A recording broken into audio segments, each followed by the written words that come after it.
Well, welcome to another Wednesday edition of the virtual tasting of the featured effin' beer of the week.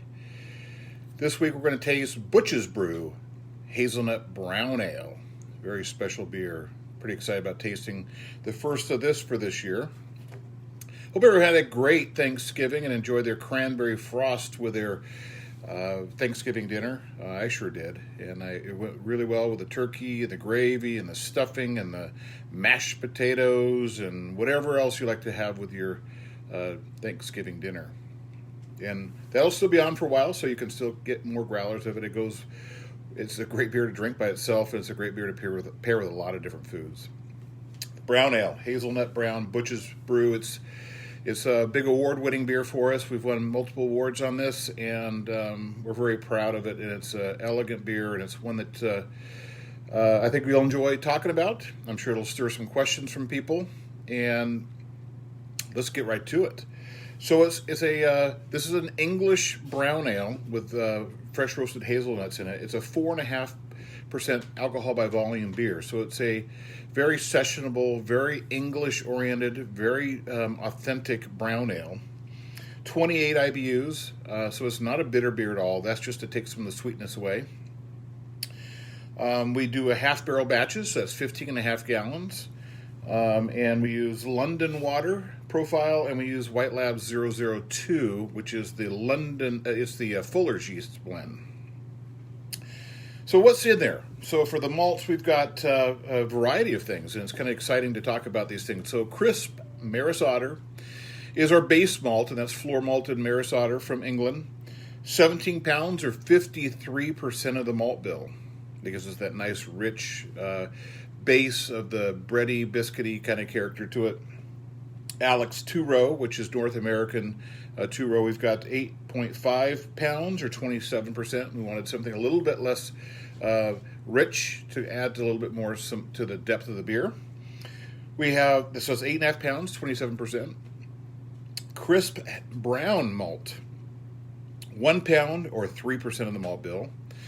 And then we've got crisp chocolate malt, 0.5 pound or 1.5% of the malt bill. And those get all milled and mashed in to 148 degrees.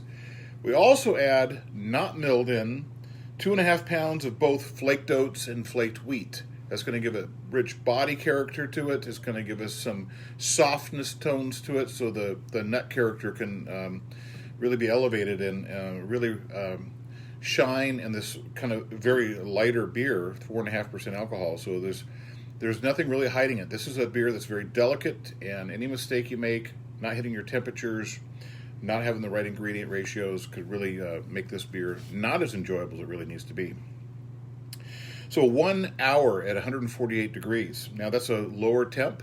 It's going to give us shorter chain sugars. We want this to ferment pretty well because we really want the nut character to be really the highlight of this beer. Once we get our boil going, we're going to boil for 1 hour. Right at the start of boil, we're going to have Northern Brewer, 2 ounces at 60 minutes left in the boil, which gives us 28 IBUs. That's all of our IBUs. Because the last one we put in is at 0 at flame out. We put in 2 more ounces of UK Goldings, and we get no IBUs out of it. It's going to give us a little bit of flavor out of it, and really it's going to probably not give us any aroma because we're going to be fighting all those brown malts and the nuts. Now, a key thing is when we are mashing it at 148 degrees, once it's all in there, we put in 1 pound of fresh roasted hazelnuts. So what we do is we take these raw, they're fresh from the ear, and we cut them in half, and we put them on a cookie sheet, and we bake them for 45 minutes at 275 degrees. So it's a lower temp, a little bit longer time, and it brings the oils to the forefront, a little bit of roasting to it, and it's going to give you those flavors are going to be brought to the forefront so we can extract them into the beer. We're going to sparge this at 170 degree water. The key thing on that is we want to have it that much warmer than the mash temp because we got to strip all those flavors out. We don't want any of the nut character or any of the sugars to hang on to those husks. So we need 170 degrees. Pull all those sugars, all the hop flavor into our boil kettle, and we're going to do that boiling for 1 hour and add those hops, like I said. So when it's all done, we transfer it into our fermenter. We move it in there at 65 degrees, and we let it rise up to 68. 7 days of fermentation is what is allowed, and then we take it into our secondary fermentation and put it in at 32 degrees for another 7 days. That's going to give us our clarity on it. And you can see this is a nice, rich, dark brown color. I'd say almost mahogany in color, but it's the clarity. I don't think you can really tell, but it's got good clarity as well to it. Hard to see on those dark ones. Color is 19.7 the SRM, and so I think our cranberry frost last week was about like a 7 or 8. So it's like more than double the color on that. And so let's take a look at it. So it poured a nice head on it. Still got some nice head still foam on top. Let's smell it. Oh, it smells like a hazelnut muffin is what I really would get. You've got some of that bready, toasty, biscuity kind of tones, and you've got this rich hazelnut aroma, which just makes me want to take a taste. Now, I poured this at 40 degrees about 5 minutes ago. I think this would be perfect at about 50 degrees. That's going to even let the nutty character and those rich malty tones even shine a little bit more. Let's take a taste.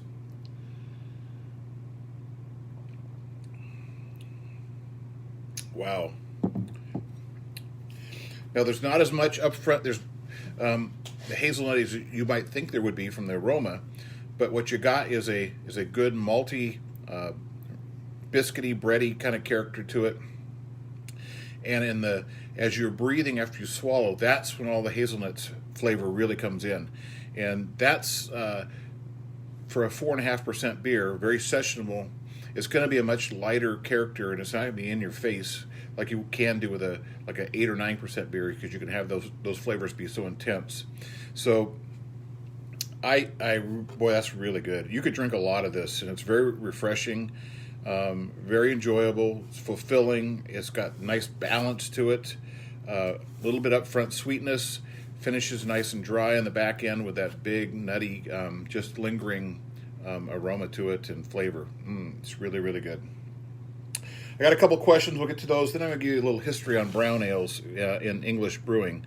So we've got Kim and Zach watching, and Gary watching, and Roxanne. And Zach says his double duck and pumpkin pie blew his mind. Well, we kind of thought it might, and it really lived up to the promise, didn't it? When did you start making Butch, and has the recipe or process changed over the years? We're making it the same way we've made it from the beginning. I think we made it in 2011, maybe 2010. We've been making it every fall, I think, since we've been open, and it was not changed. We make it the same way all the time. We've got Brad and Zach asks, is the beer a little warmer? I think it will be. It's really good right now. I think the flavors are going to be a little bit more pronounced and a little bit more rich as it warms up a little bit. Lauren, welcome. And he says, do you raise the mash temp up to 170 degrees mash out before beginning the sparge? No.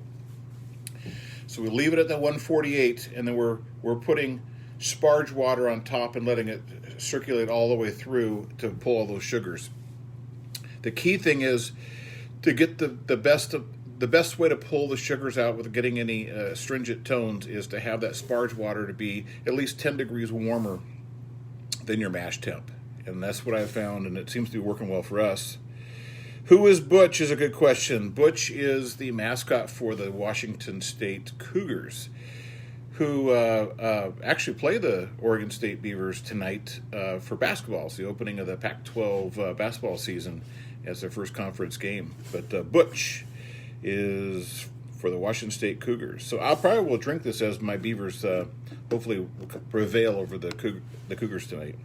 Welcome, Robin, and welcome, Mark, and welcome, Don.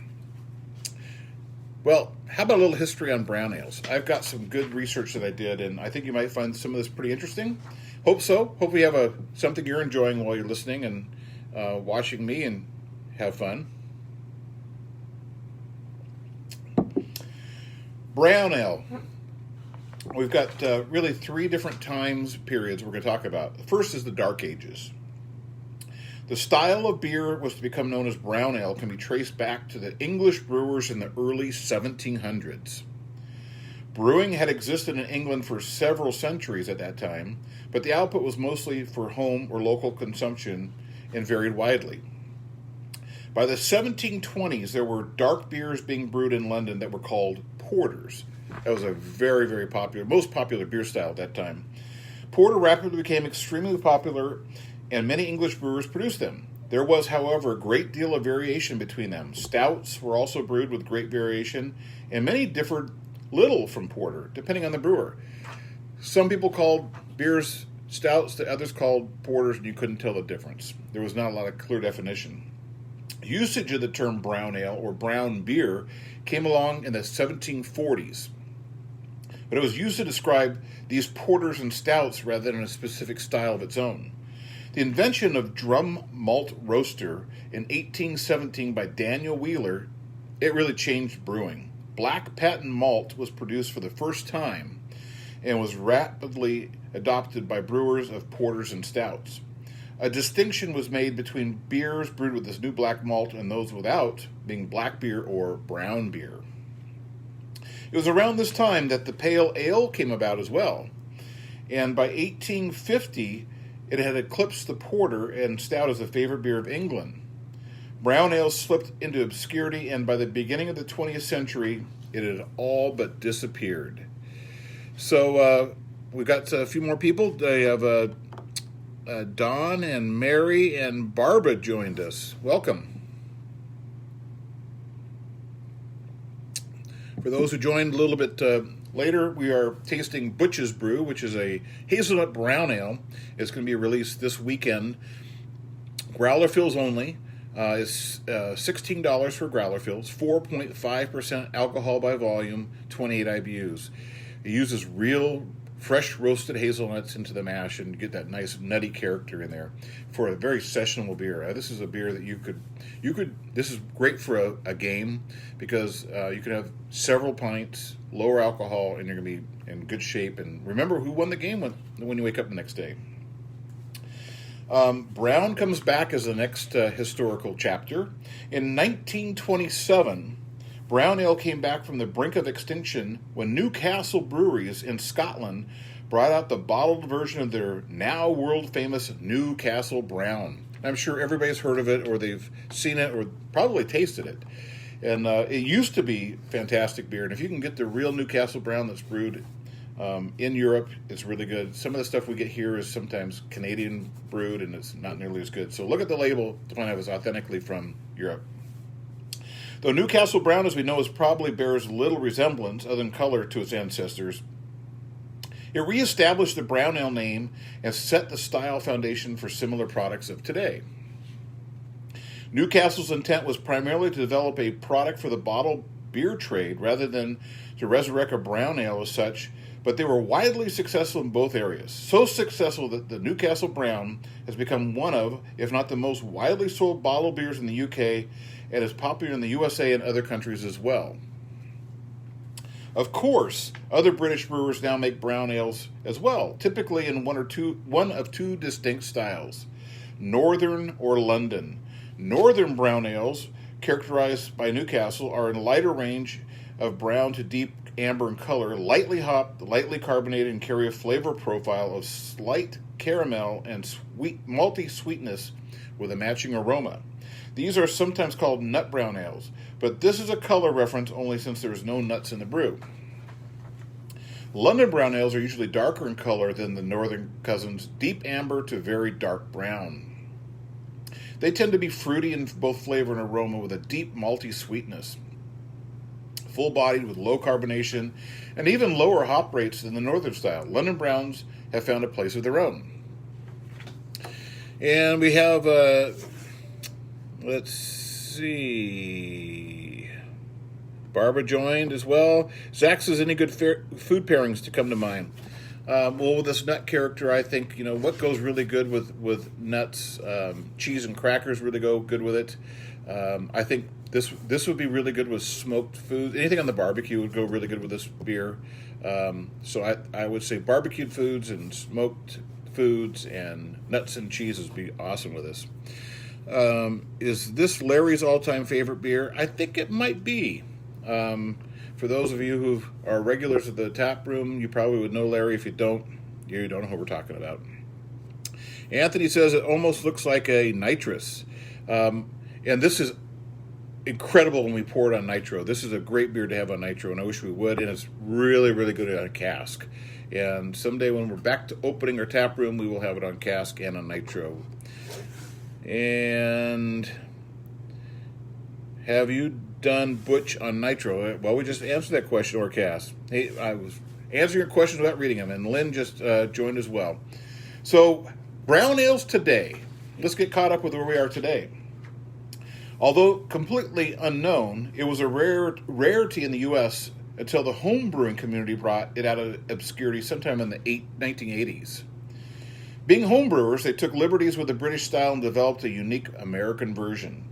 The homebrewers in Texas arguably the first, although some early craft brewers in California may deserve some credit as well. American brown ales were much hoppier and had all malt recipes and had higher ABVs than the traditional British versions. In 1993, American Homebrew Association Convention, Rogue Ales brewmaster John Mayer tasted a brown ale with an unusual twist. His pal Chris Studek had added hazelnuts, an addition that later inspired the Oregon brewery to create the rich, malty, and medal-winning hazelnut brown nectar. Since then, hazelnut beers have been popular in Oregon, the state that produces 99% of the hazelnut crop in America, as well as across the country. Now, that hazelnut nectar that there was referenced used to be using real hazelnuts, and now they use extract, and it used to be an outstanding beer. I think even bottled it. Let me see if I can find it.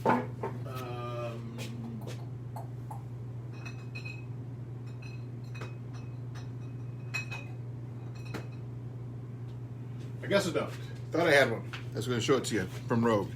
But this one uses only real hazelnuts, freshly roasted, and it's just delicious. And so we've come a long ways in the history of brown ales.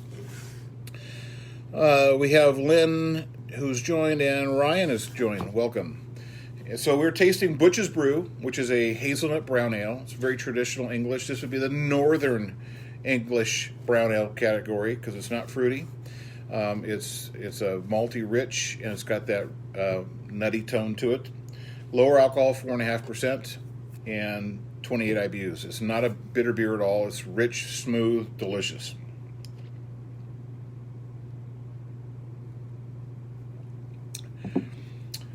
Good question. Where do we get our hazelnuts? You can get them same place. We get them from the Oregon Orchard. They have a website, OregonOrchard.com. Make sure you get the raw hazelnuts in whole, and I think you can order them by the pound. And we put a pound in our 15.5 gallon or half barrel batch. Great question, Lauren. Welcome, David.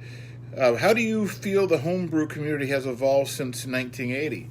Well, they're very innovative. They're setting a lot of trends out there. Homebrewers out there have no boundaries, no limits, because they don't really have to worry about selling that beer. Either they like it or they don't, or they share it with their friends or their homebrew clubs, and so that that's where creativity really is cool, and it's brought a lot of really interesting brewers into the fruition of brewing for a brewery or opening their own brewery. Homebrewers are very innovative people, and we get a lot of them that come to our place, and I have a lot of good conversations with homebrewers. So I started homebrewing in 1992, so that's when I got started, and ingredients have become so much better, and now you can make a lot of things that you really couldn't make because you didn't have the availability of the ingredients. And Dave just joined us. So let's go over the recipe one more quick time here. It's got a bunch of malts in here. The base malt is crisp Maris Otter, which is a floor malted Maris Otter from England. 17 pounds, 53% of the malt bill for a half barrel recipe. Alex 2-row from RAR, 8.5 pounds, 27% of the malt bill. That's a North American 2-row. Crisp brown malt, 1 pound or 3%. Crisp chocolate malt, half a pound for 1.5%. Those are all milled. And unmilled, we put in 2.5 pounds each of flaked oats and flaked wheat. That goes in 148 degrees into the mash. Once it's all mashed in, we add a pound of freshly roasted hazelnuts, and we roast them at 45 minutes at 275 degrees after we've cut them in half. So you bring out the innards out of it, and you bring all those oils and rich flavors out of it. Sparge it with 170 degree water, collect all the sugars, and we boil it for 1 hour. Once boil starts, we add 2 ounces of Northern Brewer hops for all of our 28 IBUs, and then at flame out, we add 2 more ounces of UK Goldings for 0 IBUs. Let it ferment it starting at 65, let it raise to 68, and then we transfer it to secondary, 32 degrees for 7 days. Then we put it in kegs. We force carbonate to 1.5 volumes, which is the closest we get to English volumes for pressure, and we get a delicious beer. So we'll be doing growler fills of this beer this weekend, Friday and Saturday, 4 to 5 p.m. for curbside pickup. We also have 7 other beers that you can get growler fills, and we have a good bottle selection too. If you want to see everything that's available, go to foggynogginbrewing.com, hit the beer tab, and all the details are there. If you get confused and you can't figure it out, send me either give me a call or send me a text or an email, and all the information on how to contact me is on that site. Next week, what are we going to be tasting? We're going to be tasting Double Christmas Duck. Because this year's been so weird and COVID, and we probably won't be able to even gather for Christmas gatherings, is my guess. So we need a double Christmas this year, and we're going to get it in a beer, and we can drink our Christmas. That'll be exciting. And if you've had double coconut or double chocolate duck, this will be a lot like them without those extra flavors. Now we just let the porter really be the profile without any other flavors out there. And then we are going to do our happy half hour tomorrow night, which is Thursday at 5:30, Facebook Live. We got music, song, little humor, and it's the start of the holiday season, so we're going to have to get a few little holiday songs mixed in there. So make sure you tune in tomorrow night at 5:30, Facebook Live. And we had Dave and Sandy just joined. You guys caught the end of it, and you got to see me finish some of this beer. Nothing like watching somebody enjoy beer. Hope you guys are all enjoying something while you're watching as well and listening, because it's not fun just to watch someone else drink and you can't partake. But you can have this awesome beer, Butch's Brew Hazelnut Brown, this weekend, growler fills.